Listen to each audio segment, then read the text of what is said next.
What is going on, guys? DBG here. In this video we are going to be doing a squad using the best players from the 70s in NBA 2K19 My Team. So before we get onto the squad, I'm pretty sure AfroPig has already done this squad, and I will leave a link to his video in the description. There probably is other people that have done it, but when I looked it up on YouTube, his was the one that's come up and I couldn't see any others. So if anyone else has done something like this and I've missed out on them, I am sorry. But yeah, so this is the 1970s squad. So anyway, now we are going to get onto it. I basically got this list of the best players in the 70s. There was a list somewhere of like the top 50 players from the 70s, and these guys were all in the top 20. So I am not going to be using Oscar Robertson, because again, if you guys don't know, he was kind of out of his prime in the 70s, and a lot of people are going to be expecting me to use him. So before you guys ask, no, I'm not using Robertson. And also, I don't have the Pink Diamond Rick Barry. I'm not spending 150 tokens on him, and I'm not going to use a Ruby in this squad because I'm still trying to go 12-0. So that is why I don't have Rick Barry.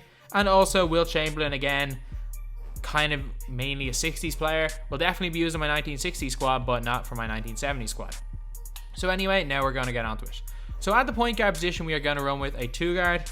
There is actually no point guards in this entire... Sorry, there's only one point guard in this entire squad. So 2-guard, we are going to go with a Pink Diamond, Pete Maravich. Pistol Pete, one of the best scorers in the NBA at the time, one of the best scorers in NBA history, averaged like nearly 50 a game for LSU, the best college scorer in history. At the 2, we are going to run with a diamond power forward, and it's Billy Cunningham. Billy Cunningham put up serious numbers in the 70s, averaging over 20 points per game for that decade, and his card in My Team was just very good. Like, base 8, great shot 3, can speed boost, and good for the squad because there's not that many great guards. At the 3, we are going to go with arguably the second best player in that decade, John Havlicek. John Havlicek was really great for the Celtics, kind of at the end of the Bill Russell era as well as the post-Bill Russell era. Was a fantastic player. And then we are going to run with his dynamic duo at the power forward, Dave Cowens Mvp in 1973, I think. He also was not on the All-NBA first team the year he won MVP, and is consistently in the top 3 or 4 players of the decade of the 1970s when you're looking at a lot of rankings. And number 1 player almost unanimously in that decade is Kareem Abdul-Jabbar. One of the, I think, 3 players, actually no, 4. I think you can probably make an argument for Wilt as well, but he is one of the 4 players that you can make a legit argument is the best / greatest player of all time, Kareem Abdul-Jabbar. Fantastic player for the Milwaukee Bucks, and ended up winning a lot of rings for the Los Angeles Lakers after winning one for the Bucks with Oscar Robertson. Off the bench at the 1, we are running with a big what-if story, one of the most talented players in NBA history, one of the most naturally athletic, David Thompson. Unfortunately, he was a bad part. Him, Michael Ray Richardson were a bad part of the massive drug problem that the NBA had in the 80s. Then at the 2, we are going to go with a small forward, the Iceman, George Gervin. Kind of only played at the end of the decade, but was really obviously one of the best players in the NBA, one of the best players in NBA history. At the 3, we've got a guy who was definitely at his best in the ABA, Dr. J. However, he was one of the best players, if not the best player in the NBA after the merger, and ended up winning a ring in the 80s, but was still brilliant in the 70s. At the power forward position, we are going to go with another guy who came from the ABA, I think, Moses Malone. Moses Malone and Dr. J both won a ring together for the Philadelphia 76ers in the 80s, and I'm pretty sure this card is based on that, but again, Moses Malone was arguably the best player in the NBA for the start of the 80s, end of the 70s. Then we have got Bill Walton, who before his foot injury, again, was another player that was arguably up there with the greatest big men of all time at that stage. Like, he just led the Portland Trail Blazers to a ring, won an MVP, and obviously was never the same after foot injuries. Lastly, off the bench, we have got another one of those players that people don't really remember, but he was definitely one of the best players in the 70s, one of the top scorers throughout that decade. Pretty sure he has won an MVP, Bob McAdoo.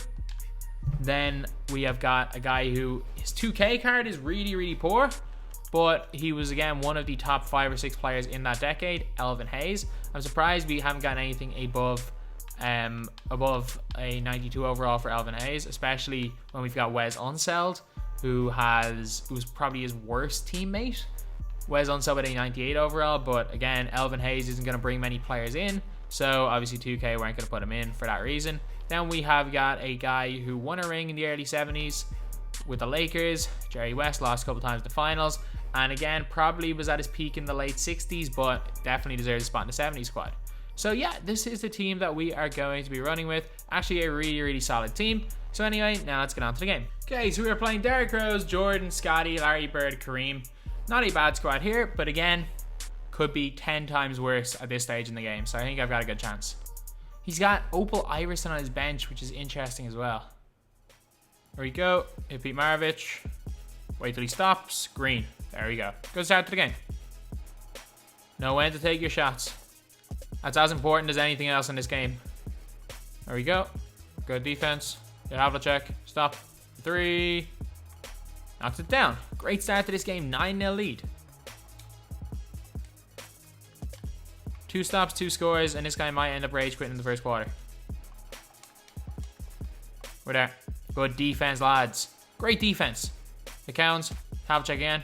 Stop or step back. That's an open 3. And that is good again from John Havlicek. We start off 12-0 in this game. Ooh, I don't think I've got Limitless on him. Good board there by Cowens. Right to Havlicek again. Who needs to shoot 3? Who needs to shoot 2s when all you can do is shoot? All you need to do is shoot 3s. Good defense, lads. Great job, Havlicek. Go get it, go get it, go get it. Pull from deep. On the move. Green light. John Havlicek. Pull up. Let's burn him. Let's burn him.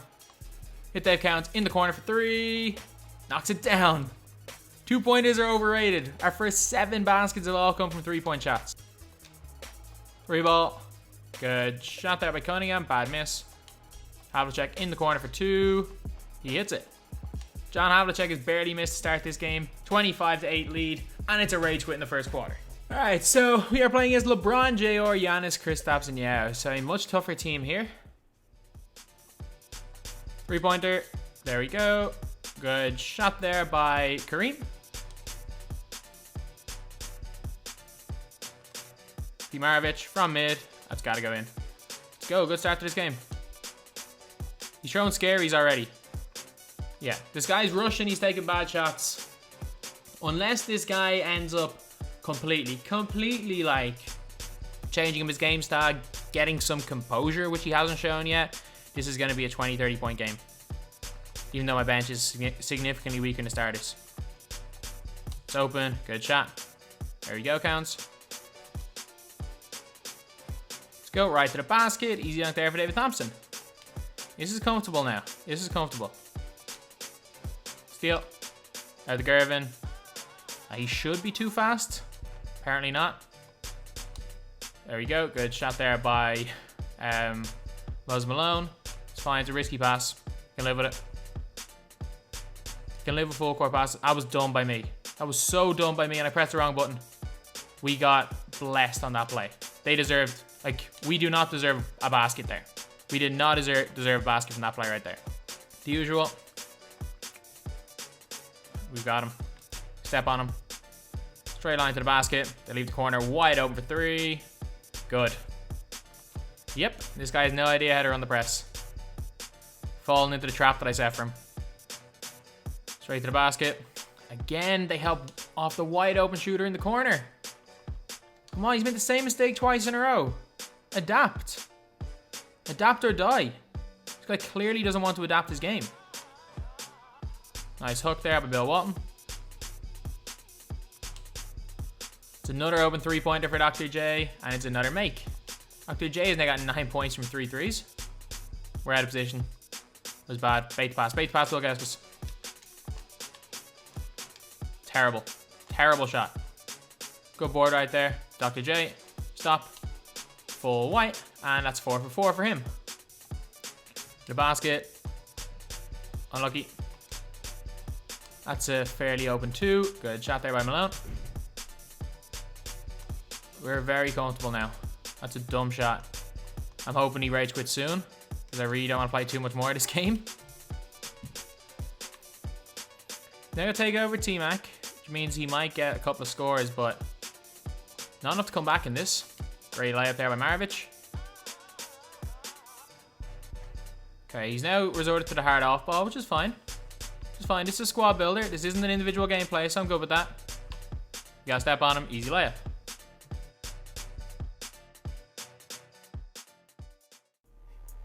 And he's gone. So anyway, that is the video. We have got the 70 squad, which actually turned out to be a lot better than I thought. This squad did really, really well, and we got 2 fairly easy wins right there. Fortunately, we couldn't get McAdoo, Elvin Hayes, or Jerry West on because of 2 rage quits, but both the starters and the bench killed it. So that's the video. Thank you guys for watching. Please like, comment, and subscribe.